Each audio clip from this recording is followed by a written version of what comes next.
So I will admit that this year has not been my most stellar gardening season.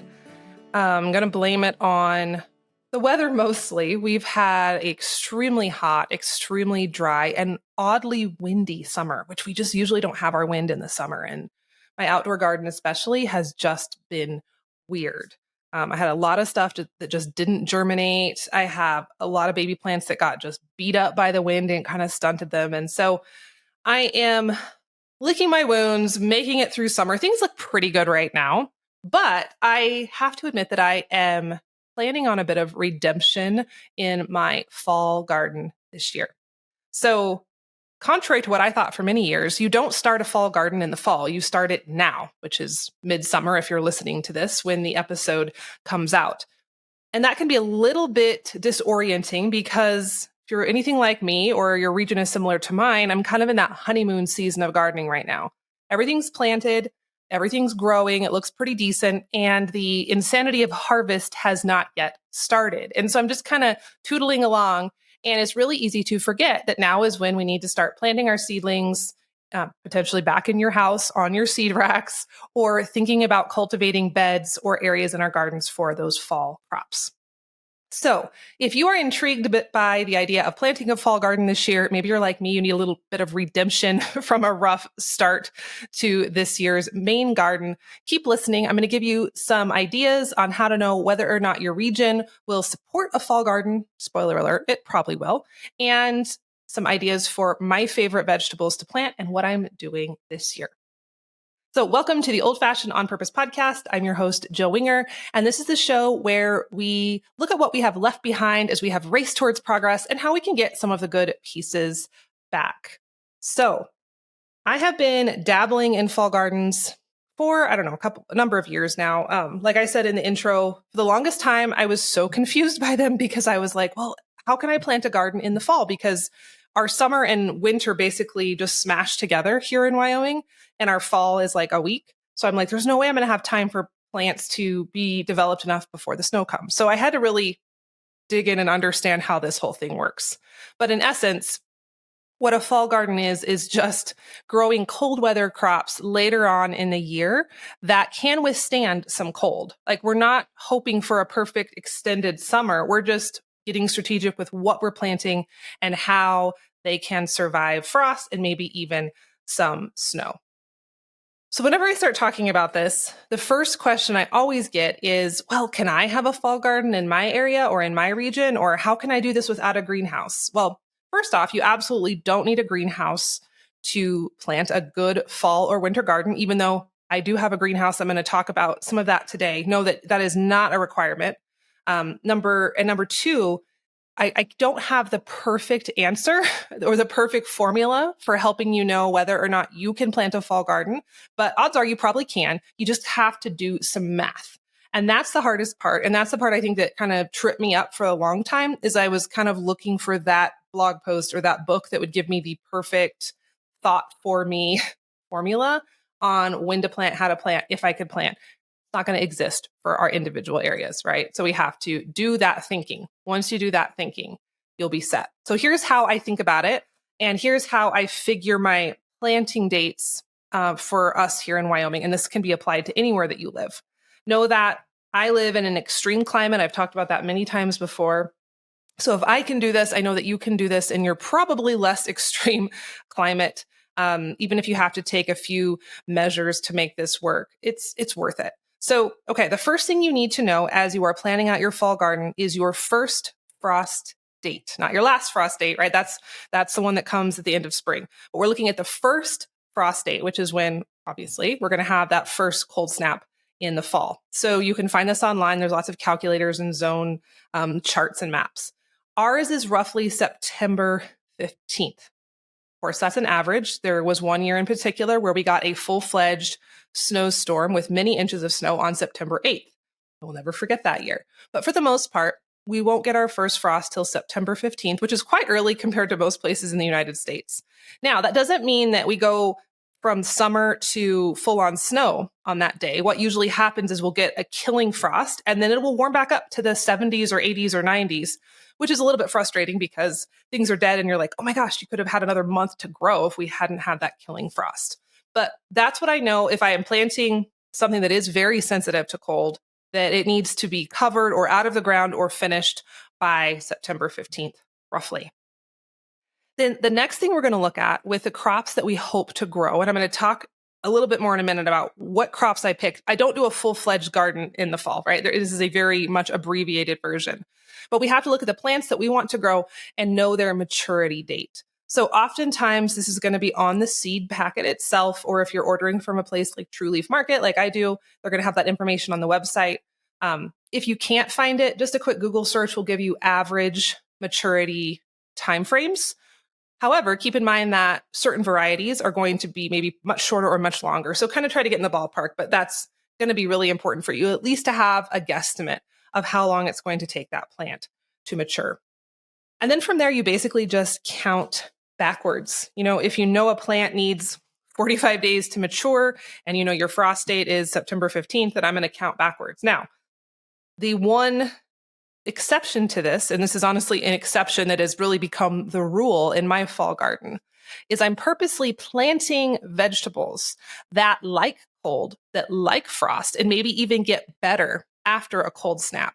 So September 15th is never my hard, fast end date. It's just a date I keep in mind for when I know the temperature could start to drop. But the things I'm planting in, whether it's my raised beds or in my greenhouse, I know that if we get a cold snap, a killing frost on September 15th, and I'm just saying that date because that's my average date, right? That's going to be different for you. I know that those plants will continue to grow.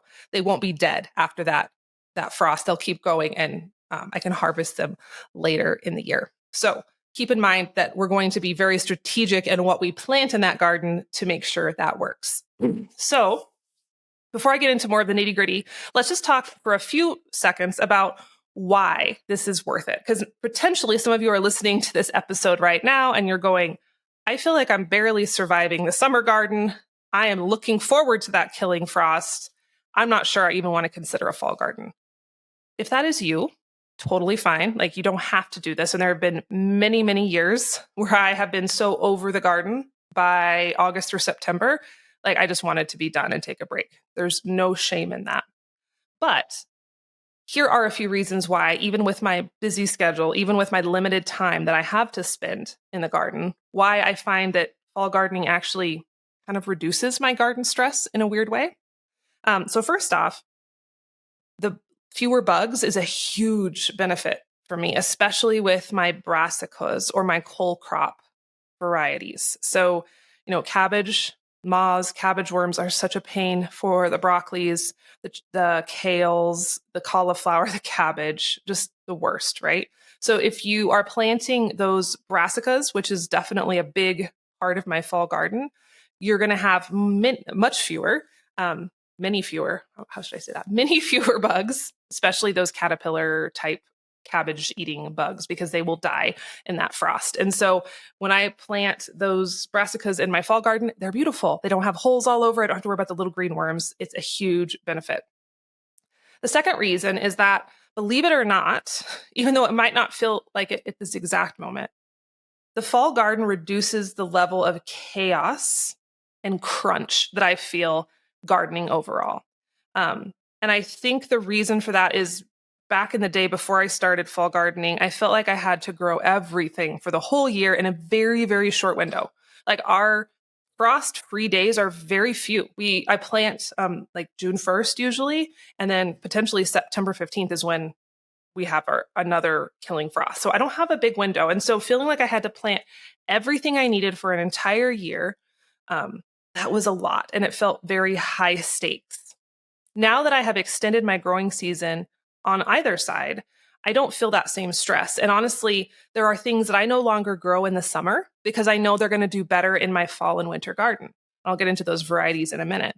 I also don't preserve as much or feel that pressure to preserve as much as I used to because I know that I am using the fall and winter growing seasons to kind of to plant the plants and almost let the earth act like a giant refrigerator for them in a sense. And so I'm not against preserving. Obviously, I do it a ton, but sometimes come August, September, October, when everything needs preserved, having one less crop to deal with is a huge benefit. So an example of that would be carrots. I have never had good luck preserving carrots in cold storage. I've tried them in their fridge. They work okay, but it takes up a ton of space. I don't have a great root cellar. I've tried it in my basement. My basement's just not cold enough. I've tried the whole carrots in sand and carrots in sawdust. That was disastrous. And I turned it into a rancid carrot slurry sludge that my husband still talks about. So I just don't love preserving carrots. I don't like canning them. I don't like freezing them. I just want them to be fresh, which is very high maintenance. So I find that when I plant the carrots in the fall or late summer, and then they come to maturity and I just let them sit in my greenhouse or sit in my outdoor garden. I harvest them throughout the winter as needed. And I have fresh, crisp carrots. They're sweeter because the frost makes the plant convert some of its substances into sugar, so they taste better. And I don't have to worry about packing them into a Tupperware with sawdust, which doesn't work anyway, and or a fridge or whatever. So that reduction in preservation stress is awesome, I think. And it's a huge benefit to a fall garden, in my opinion. And then the other big reason would be some plants just do so much better without heat. And there have been so many years I would plant my lettuce and my spinach and my arugula in the spring, like when I planted everything else, and then they bolted almost immediately. Like I have had spinach plants be, 1 or 2 inches tall and they're already bolting. So frustrating. And as you know, heat causes those plants to bolt or start to go to seed. And so I don't grow greens in the summer anymore. It's just a complete waste of time and space. What I do instead is I grow greens in the fall, the winter, and the early spring. And there's a couple month gap where I can't get much to grow because we're so reduced on our light hours. But the rest of the time, I absolutely can keep those plants either just kind of at a static state, or they'll be slowly growing. They don't bolt as much. They taste delicious. They can handle a frost. They can handle a snow, and it works brilliantly. The other plant that really benefits from the cooler temperatures, rather a variety, the family of plants would be the whole crops or the brassica variety. I have tried the cabbage and the broccolis. Actually, last year I planted them in my greenhouse for my fall garden, but I put them in too early. I kind of jumped the gun and I had the most beautiful plants, like big, stunning foliage, leaves, the whole 9 yards, like picture worthy. But the broccoli, cauliflower did not develop heads, and my cabbage did not develop heads. And I think it's because they never got that cold snap when they needed it, and it never triggered the plant to send up the heads. And so I know it wasn't an issue with watering. It wasn't an issue with soil because I planted them again in the early spring this past year when it was cool, and they developed heads just fine. So it was very odd, though, and I realized it was related to too much heat.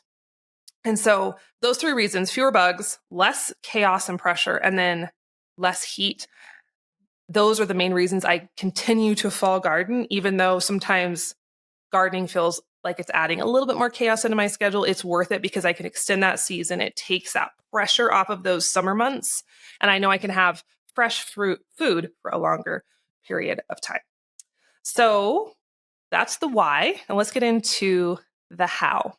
So the biggest reminder, and I mentioned this a minute ago, but I'm going to say it again, you've got to start now with some of these crops. Now being end of July, early August, you can plant some things into September. And again, I'm just saying this roughly based on my region. I know many of you are going to be in a somewhat similar region. If you're in the South, obviously, you're going to probably planting your big garden now because you kind of have a flip-flopped season from me. But if you are in a northern type climate, you're going to want to start thinking about this in the summer. So what I'm personally doing right now is I am starting some of my seeds back in the house under my grow lights, just like it's spring, which feels really weird when I have a full-fledged, almost mature garden outside, but this is how we roll. So I'm going to be planting my cabbages and broccoli and cauliflower in my little seed trays in my house. Sometimes I will also, just to speed up the process, do little tiny cells of lettuce, spinach, arugula. I find those sprout so fast outside, though, it's kind of like not super necessary. Um, One note with this, and I've tried a couple different varieties because I'm like, oh, I have the greenhouse and it's summer, so I don't need to start my seeds in the house under my grow lights, which is a wonderful thought. In practice, it hasn't worked out as well. And I think it's related to the heat. And when I have put my seed trays in the greenhouse to start, they just don't germinate well because it is so hot and it dries out so quickly. And even though I'm watering thoroughly once or twice a day in the greenhouse, like sometimes those little tiny cells just dry out too much in between waterings. And as you know, that's the kiss of death for a germinating seed. And so for that reason, it's just easier and I can control the environment more when I start them back in my house under my grow lights. You could experiment with different things, but that drying out is it doesn't work. You don't get any second chance once that germinating seed dries out. So I will plant my longer season veggies in my trays right now. And then I kind of wait till end of August, early September to put my other items right in the soil, like the greens. And so that would be lettuce, spinach, mosh is one. It's also known as corn salad. It's a little tiny green, but it can handle like the Arctic. So that's a good option. Sorrel, chard, mustard, arugula. Those I'm usually direct sowing right outside. Again, usually end of August, early September. The key, and again, these are my dates. These are my time frames. You're going to have to adjust accordingly. I think there's probably fewer of you that have a more harsh climate than I do and more of you who have a milder climate. So I'm hoping this episode still hits for you in that time range where you can jump on board and do some of these things. Hey, friends. So I'm interrupting this episode for just a second to share something pretty cool with you. So I'll never forget the time many years ago when we visited a naturopathic doctor to talk about my husband Christian's allergies. He's dealt with them since he was a kid, and he's kind of just one of those people who tends to be allergic to pretty much everything. And the doctor's recommendations was to put in a air filtration system in our house, to stop working in dusty barns or outbuildings, and to stop being around animals. And I walked away super frustrated because obviously, if you know us, that's just not an option. We're going to have the animals, we're going to have the barns. We're not going to go live in a sterile house somewhere in a big city. So I kind of ignored those recommendations. But over the years since then, I've heard a lot of other naturopathic doctors and people in that space talk about the importance of having some sort of air filtration in your home. I just didn't really know how to do that. And I didn't like the thoughts of putting in a ginormous system that sounded really complicated and super expensive. So I was really excited to come across Air Doctor. Air Doctor is a air filtration system that captures all of those super tiny contaminants that you can't see. Think things like dust, pollen, mold spores, pet dander, bacteria, viruses, and even things like ozone, gases, and VOCs. It's this little unit. You don't have to like hire an HVAC company to put it in. You just take it out of the box, plug it in, and off you go. And it has this thing called an ultra HEPA filter that is proven to filter particles that are 100 times smaller than a typical HEPA filter. So it's kind of like a HEPA on steroids. So we have ours in our bedroom because we spend more time there than any other room in the house while we're sleeping, of course. And I love knowing that at least for that period of time, especially during these summer months, our body is getting a break from the constant pollens and histamines and everything else that's floating around outside. And quite honestly, it's making us a little bit miserable, itchy eyes, runny nose, the whole 9 yards. So I'm excited for you to give it a try if this is something you've been struggling with as well. Air Doctor comes with a 30-day money-back guarantee. So if you don't love it, you just send it back for a refund minus shipping. And I have a promo code for you. If you use the code Homestead, you can save up to $300 on your Air Doctor system. So head on over to airdoctorpro.com. That's AIRDOCTORPRO, airdoctorpro.com, and use the promo code Homestead to give it a try. Now, back to our episode. When you do plant outdoors, there's kind of a sweet spot.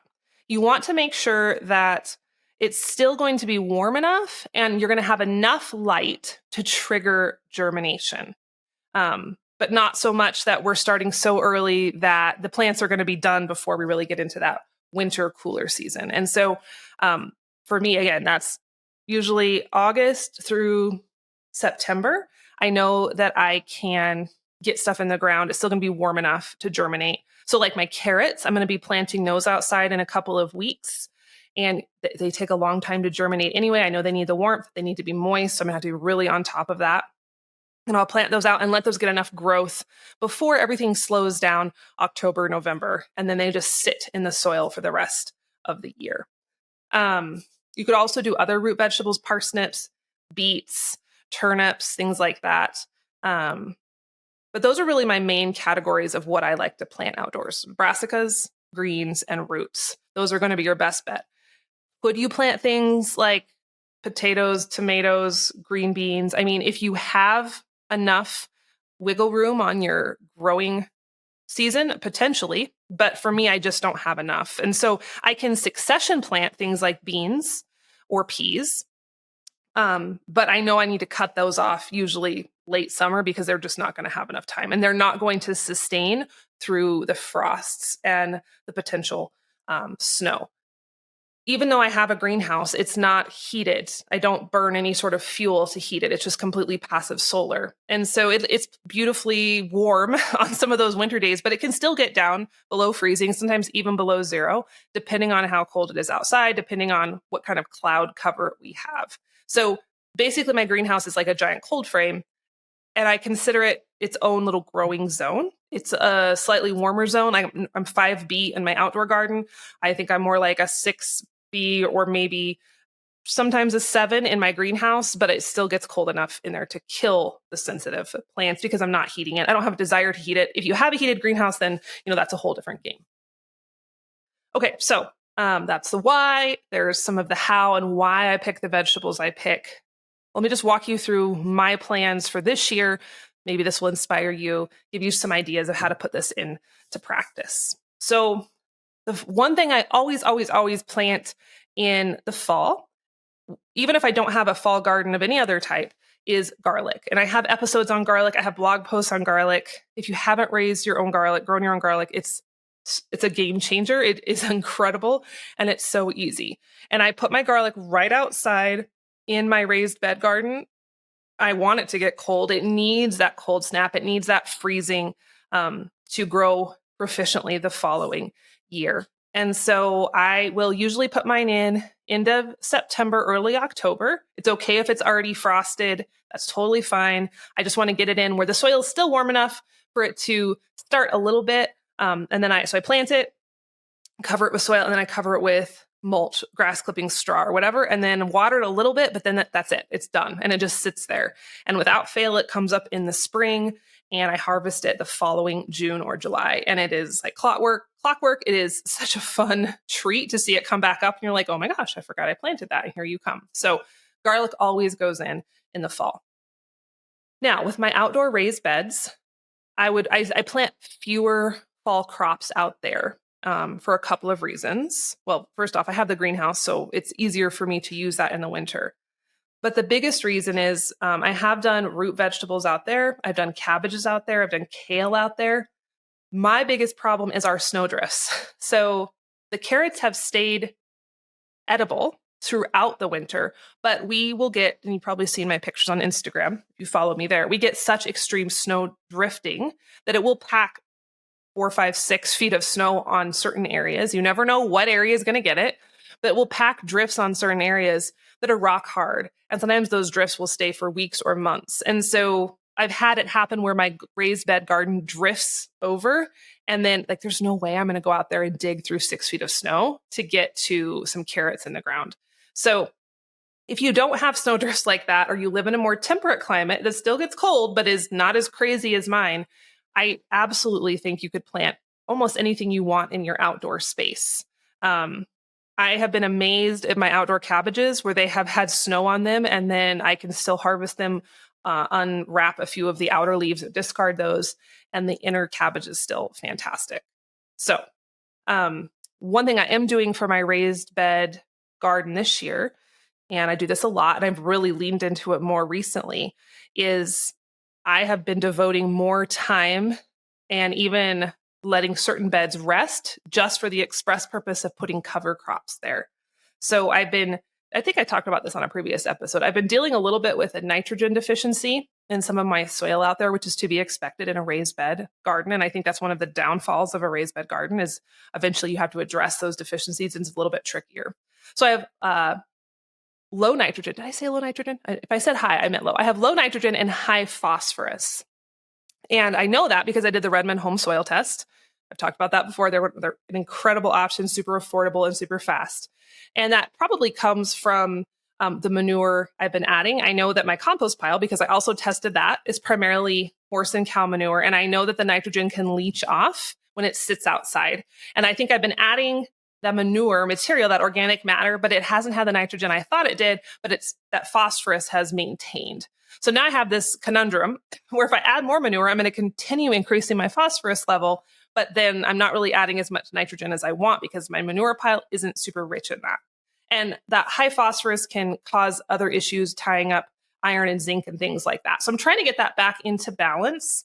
I don't want to just add straight, synthetic industrial nitrogen. That's not how I roll. I keep thinking, okay, what would happen in nature if this was occurring, and how can I address this in a more holistic way?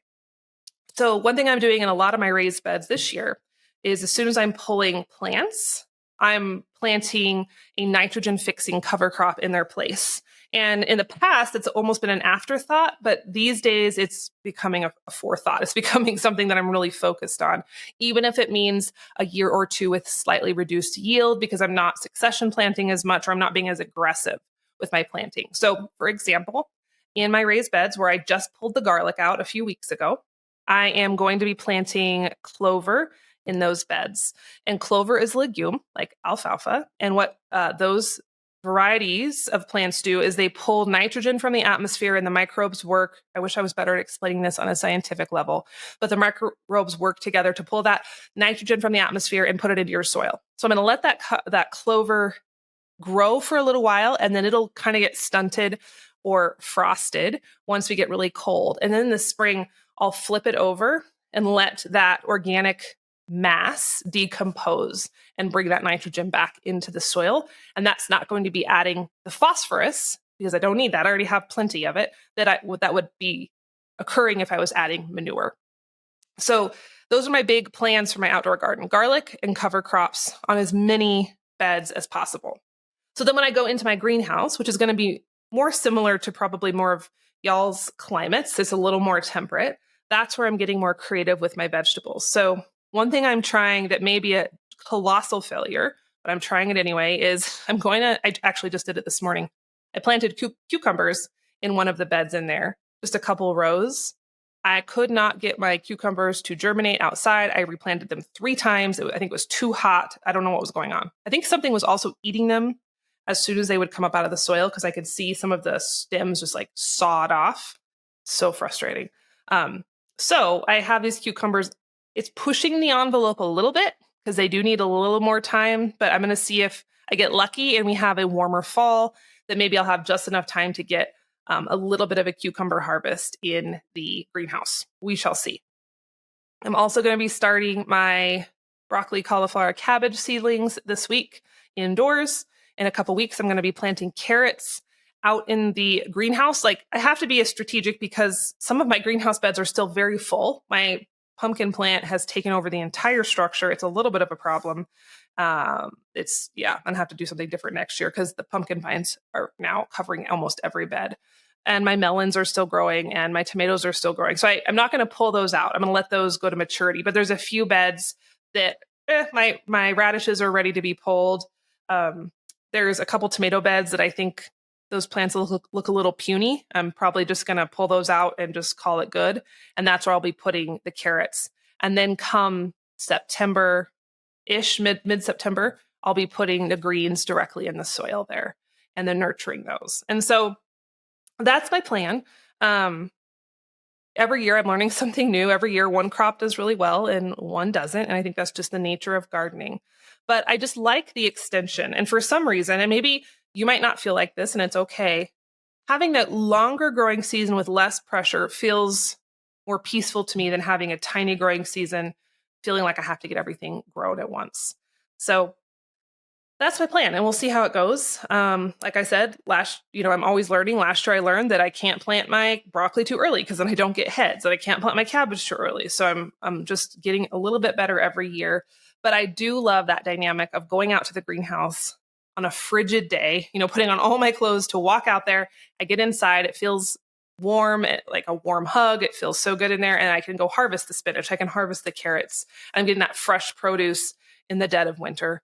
And that feels pretty awesome.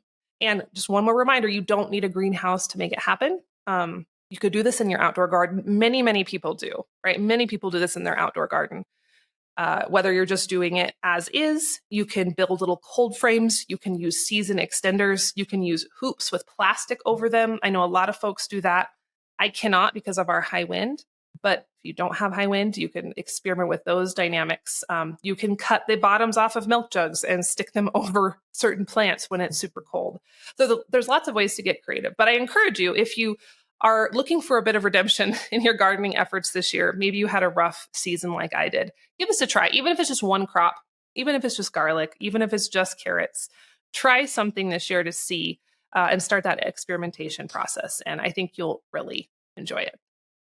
So that's what I have for you today, friends. I just wanted to come in and record this while it was fresh on my mind in between planting the cucumbers this morning and probably planting seedlings this afternoon or starting seeds in my trays this afternoon. So it's always good to learn something new. I'm always learning, always failing. And I think that's just part of the process. So I hope this was inspiring to you. And that's all I have for you. So thanks for listening. And I'll catch up with you on the next episode of Old Fashioned on Purpose.